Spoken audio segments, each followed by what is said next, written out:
Hello friends, welcome to serial mini bites channel. Manoj நவரத்ன மாலையை கிஃப்டாக தராரு.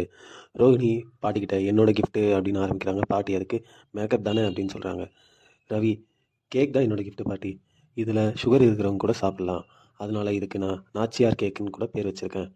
ஸ்ருதி ஃபோன் கிஃப்ட் பண்ணுறாங்க. சுதாவும் மீனாமாவும் கிஃப்ட்டு தராங்க. விஜயா டிவி கிஃப்ட் எடுத்துன்னு வந்து தராங்க. பார்வதி எந்த மருமகளும் மாமியாருக்கு இப்படி ஒரு கிஃப்ட் தந்ததை இப்போ தான் பார்க்குறேன் அப்படின்னு சொல்கிறா. பாட்டி எப்படியோ விஜயா சொல்லி கொடுத்ததை சொல்லிட்டே அப்படின்னு சுசகமாக சொல்கிறாங்க. மனோஜ் உங்கள் கிஃப்ட் யாருக்கு பாட்டின்னு கேட்குறாரு. முத்து இப்போ தான் கெத்தாக என்ட்ரி கொடுக்குறாரு. பாட்டி முத்துவை செல்லமாக திட்டுறாங்க, ஏன்டா இவ்வளோ லேட்டுன்னு. மனோஜ் நீ என்னடா கிஃப்ட் வாங்கிட்டு வந்திருக்க. முத்து பாட்டிஸ் வரலான்னு கூப்பிட்றாரு. யாருன்னு பார்த்தா நாச்சியாரோட ஃப்ரெண்ட்ஸ்லாம் வராங்க வீட்டுக்கு. பாட்டி ரொம்ப ஹாப்பியாக இருக்காங்க. பாட்டி இவங்க ஏன் சின்ன வயசு ஃப்ரெண்ட்ஸு. பாட்டி அண்ணாமலையை இன்ட்ரடியூஸ் பண்ணுறாங்க.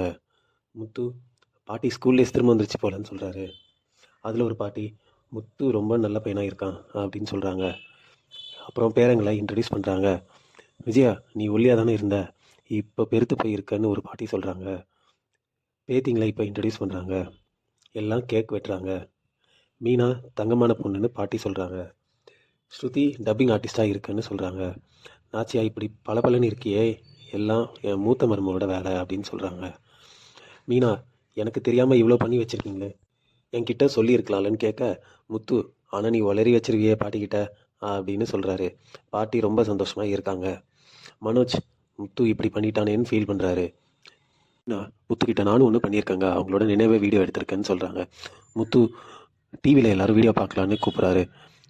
பாட்டி பேசுகிறாங்க. உறவுகளுக்கு முடிவே இல்லை, அனுபவத்தை கற்றுட்ருக்கேன் வாழ்க்கையில். உறவுகள் நண்பர்கள் சார்ந்து இல்லாமல் வாழணும்னு கற்றுக்கிட்டேன்.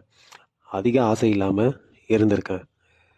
கடவுள் அழகான ஒரு வாழ்க்கையை கொடுத்துருக்காருன்னு சொல்கிறாங்க. இதோட எபிசோடு இங்கே முடியுதுங்க.